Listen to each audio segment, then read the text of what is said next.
Aujourd'hui, je vais vous raconter comment une petite blague a trompé pendant des années tous les Français, des gendarmes et des policiers. Rien que ça. Et pour ça, il faut retourner le 9 janvier 1981 à Trans-en-Provence, dans le sud de la France. C'est une matinée comme les autres. Voilà, ça faut toujours commencer les histoires comme ça. C'est une matinée comme les autres, sauf qu'en fait, c'est pas comme les autres. C'est pas comme les autres parce que Renato Nicolai, un homme pas connu forcément, annonce qu'il a vu la soirée d'avant un ovni dans son jardin. Et pas n'importe quel ovni, un vrai gros ovni, genre un vrai vaisseau extraterrestre, se serait posé chez lui, en face de sa maison. Si vous croyez que cette histoire est aussi simple que cela, vous vous trompez. Cette histoire va marquer la France pendant des années, et ce sera sûrement l'histoire d'ovni la plus pétée de l'histoire du pays. Alors, remettons les choses un peu dans son contexte. Encore une fois, c'est les années 80. Le film de Spielberg, Rencontre du troisième type, vient tout juste de sortir. Les gens gobent des histoires d'extraterrestres comme ils gobent des croissants le dimanche matin. Il y a même un organisme en France qui s'appelle le GEPAN et qui a pour objectif d'étudier ces phénomènes un peu chelous, ces phénomènes spatiaux, ces phénomènes paranormaux dans le ciel. Donc c'est un organisme payé par le gouvernement qui est chargé d'étudier ça. Et c'est dans ce contexte que Renato Nicolai va raconter son histoire d'OVNI. Renato était dans son jardin quand tout à coup il entend comme un sifflement, comme le sifflement d'un vaisseau qui arrive en face de chez lui. Il lève les yeux au ciel et observe un objet ovoïde, ou vraiment un vaisseau spatial, qui descend tranquillement et qui se pose dans son jardin. L'objet d'environ 2,50 m de large et 1,50 m de haut est décrit par Renato comme deux assiettes collées l'une contre l'autre par les bords avec un anneau central. Bref, une soucoupe volante serait en face de ses yeux. L'objet reste quelques minutes sur le sol, puis aussitôt arrivé, aussitôt reparti, il se lève, repart dans l'horizon et ne soulève aucune poussière lors de son départ. Renato, alors interloqué par ce qu'il vient de voir, s'approche des traces laissées par l'engin. Il observe, il dit, deux cercles concentriques sur le sol, une décoloration bizarre des plantes et un dépôt d'oxyde de fer. Puis, comme si de rien n'était, il rentre chez lui. Il vient d'avoir un ovni, il a vu qu'il y avait ces plantes qui avaient changé de couleur, chelou, et il rentre juste à la maison, tranquille. Mais après quelques heures, il va voir sa femme, et en racontant sa journée, il va raconter ce qu'il a vu le matin même dans son jardin. Après en avoir parlé à sa femme, que va faire sa femme? Elle va en parler à sa voisine, Madame Morin. Elle va lui dire, mon mari, il a vu un ovni ce matin, il a vu une soucoupe volante qui s'est posée dans le jardin et puis qui est partie. Et là, Madame Morin, qui est férue d'ovni, qu'est-ce qu'elle va faire? Elle va appeler les gendarmes. Les gendarmes vont faire quoi? Vont appeler le GEPAN, qui est chargé de s'occuper des trucs bizarres qui apparaissent dans le ciel. Et c'est ainsi que, avec juste un mec qui a vu une soucoupe volante dans son jardin, qui l'a raconté à sa femme, qui l'a raconté à sa voisine, que les gendarmes, le GEPAN, que tout le monde va se mettre sur l'affaire et que l'enquête va commencer. Donc là, il y a les experts qui arrivent, il y a le GEPAN, ce fameux organisme, qui arrive sur place, avec notamment un certain Michel Bougnas, qui est un expert en toxicologie végétale. Il est là pour étudier un peu les plantes et voir ce qui s'est passé suite à l'arrivée de l'OVNI. Et là, tout confirme, selon ces personnes, que vraiment, il y aurait une soucoupe volante qui se serait posée dans le jardin de Renato. Michel Bougnas, qui est quand même un gros féru d'OVNI, il kiffe ça, il voit des traces sur le sol, il voit la décoloration des plantes, il voit une accumulation d'oxyde de fer. Donc tout ça le laisse à penser que, en effet, Renato il a raison, il a vu une soucoupe volante. C'est là où ça a commencé à faire la une des médias. Mais il y a quand même des trucs chelous dans cette histoire. Déjà, ce Michel Bougnas et ses experts, ils arrivent 40 jours après que Renato ait déclaré avoir vu la soucoupe volante.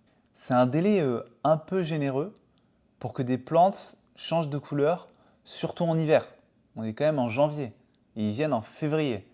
Donc l'hiver, c'est normal que les plantes, elles changent un peu de couleur. Puis il y a une étude, quelques semaines plus tard, qui montre qu'il y a des traces de pneus au sol, et qu'il y a même des traces de peinture sur le sol. Et aussi, un détail qui est passé un peu à travers de ces experts du GEPAN, c'est que ce n'est pas Renato qui a prévenu la police et les gendarmes.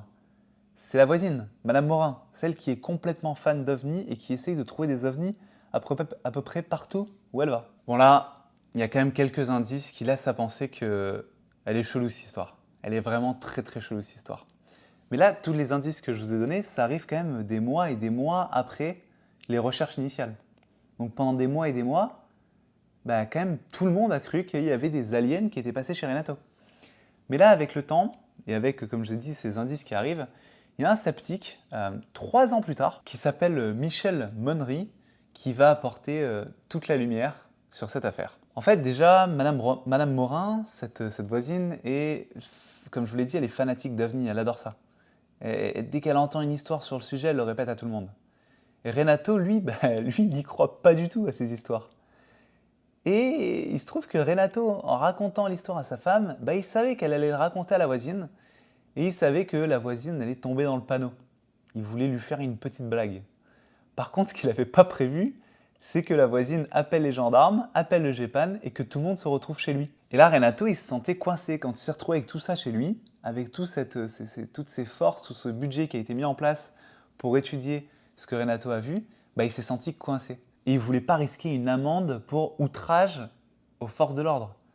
Donc, au lieu de dire la vérité, il a continué dans son mensonge, il a continué à raconter ses conneries. Et c'est comme ça qu'on s'est retrouvé avec une histoire d'OVNI, l'histoire d'OVNI la plus connue de France. Le gars, il a réussi à berner tout le monde pendant des années, et il a même dit à un journaliste, bien des années plus tard, je cite, « Il y a tellement de couillons dans le monde, un jour, je vous dirai la vérité. » Et ouais, le mec, il a quand même dit à la fin, en gros, je faisais une blague pour tous les couillons, mais la blague, elle est partie un peu trop loin. Il faut que je coupe complètement.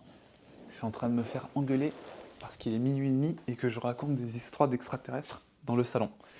Donc, je vais me mettre dans le bureau. On va se poser ici. Donc, pourquoi je vous raconte tout ça? Je vous raconte tout ça tout simplement pour vous parler du biais de confirmation. Le biais de confirmation, c'est une tendance naturelle qu'ont tous les humains à privilégier les informations qui confortent les préjugés, les idées reçues, les convictions en fait qu'on a déjà. Genre par exemple, si vous pensez que tous les politiciens sont corrompus et que vous voyez une vidéo d'un politicien qui est en train de se faire corrompre, vous allez utiliser cette vidéo pour conforter une idée que vous aviez déjà. Mais si vous voyez un politicien qui fait une bonne action et qui fait un truc pas corrompu quoi, ça votre cerveau il va un peu se dire oh, on met ça de côté. Et c'est ce qui s'est passé dans cette histoire d'alien. C'est que Madame Morin, là, elle était sûre d'elle. Elle adore l'histoire d'OVNI, elle est sûre qu'il y a des ovnis.